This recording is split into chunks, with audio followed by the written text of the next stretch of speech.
Picture this: a princess so genetically compromised that she was more inbred than a child born from a brother-sister union. Her name was Maria Antonia of Austria, and she holds the dubious honor of being the most inbred Habsburg who ever lived. Scientists calculated her inbreeding coefficient at levels that shouldn't be possible in nature. Yet there she was, a living testament to centuries of uncle-niece marriages, cousin weddings, and bloodlines so tangled that family trees looked more like family wreaths. But here's what will truly disturb you. She wasn't even the one who suffered the most. We're about to dive into the hidden world of Europe's most genetically cursed women, the forgotten victims of a system that valued pure blood over human life. These aren't just stories from dusty history books. These are real women who paid the ultimate price for their family's obsession with keeping power in the bloodline. And what historians don't tell you is that for every deformed king like Charles II of Spain, there were dozens of princesses and queens whose suffering was deliberately erased from the records. You see, for over 500 years, European royalty operated as human inbreeding laboratories.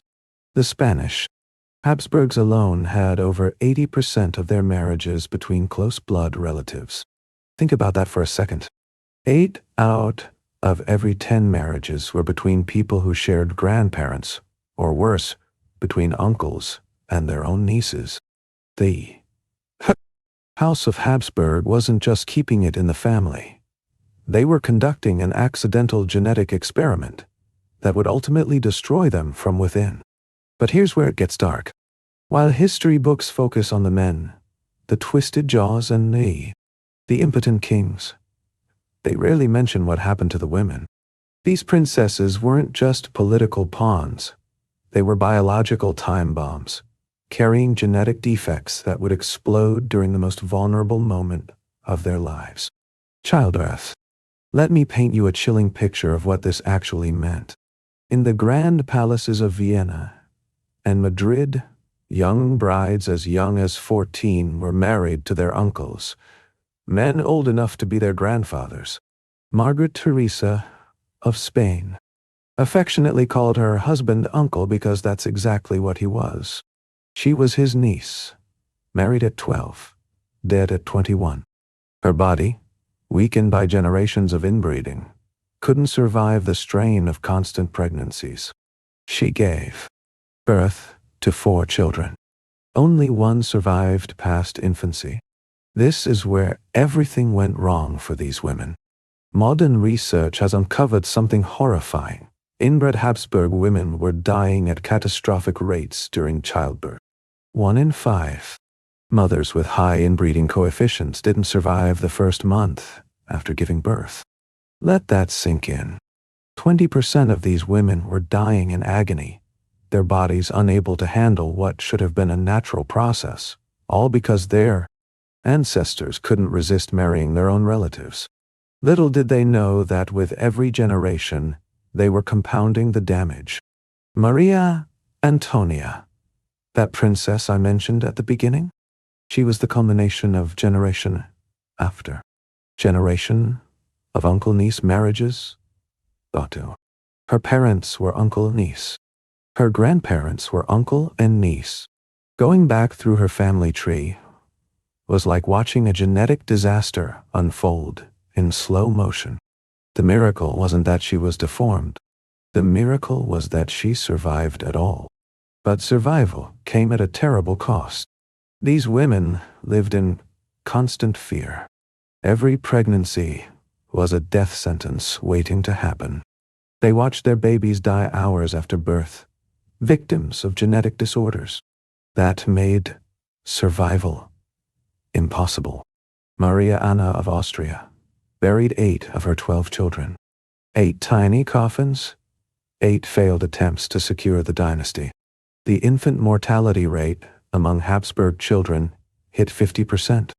Half of all babies born were dead before their 10th birthday. What happened next will shock you even more. The women who survived childbirth often descended into madness. Take Queen Maria I of Portugal, another victim of royal inbreeding. Her family tree was so intertwined that she inherited not just a throne, but a ticking genetic time bomb in her brain. At 56, she snapped. The queen who once ruled an empire began talking to ghosts, ordering funerals for people who were still alive, wailing for hours while clutching a crucifix. Physicians tried everything: cold baths, leeching, even exorcism. Nothing worked. By 1792, she was officially declared insane. But here's the disturbing part. This wasn't grief or spiritual crisis. Modern historians now believe Maria suffered from bipolar disorder or porphyria, genetic conditions made worse by centuries of inbreeding. The madness that consumed her wasn't divine punishment, as she believed. It was genetic erosion, the inevitable result of keeping bloodlines too pure. But the truly haunting part, these women knew.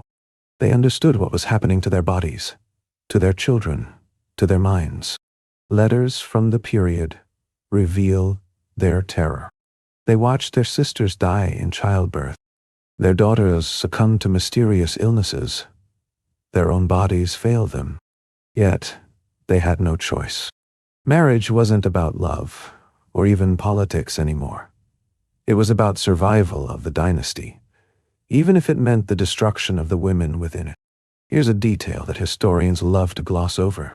The famous Habsburg jaw, that grotesque deformity that made it impossible for Charles II to even close his mouth.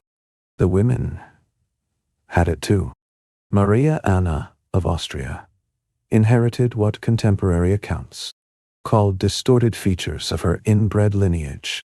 But unlike the kings, whose portraits were state propaganda, the women's deformities were hidden, their portraits altered, their suffering minimized.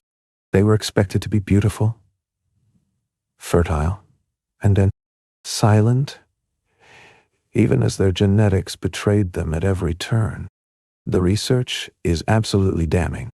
Scientists studying Habsburg genealogy discovered that inbreeding didn't just affect infant mortality. It specifically targeted women during their reproductive years. The more inbred a woman was, the longer it took her to get pregnant again after childbirth.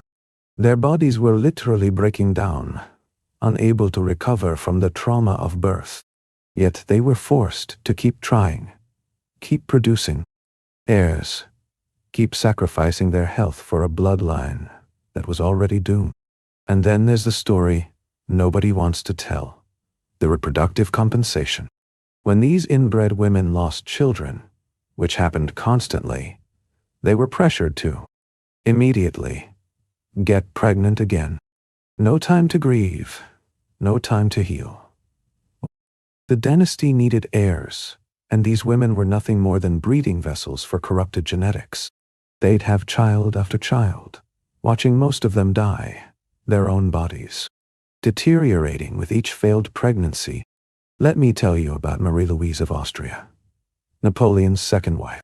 She came from this same poisoned bloodline, married off to secure political power. Of her 12 siblings, only 7 survived to adulthood. She gave birth to Napoleon's only legitimate son, a boy who inherited all the genetic weaknesses of centuries of Habsburg inbreeding.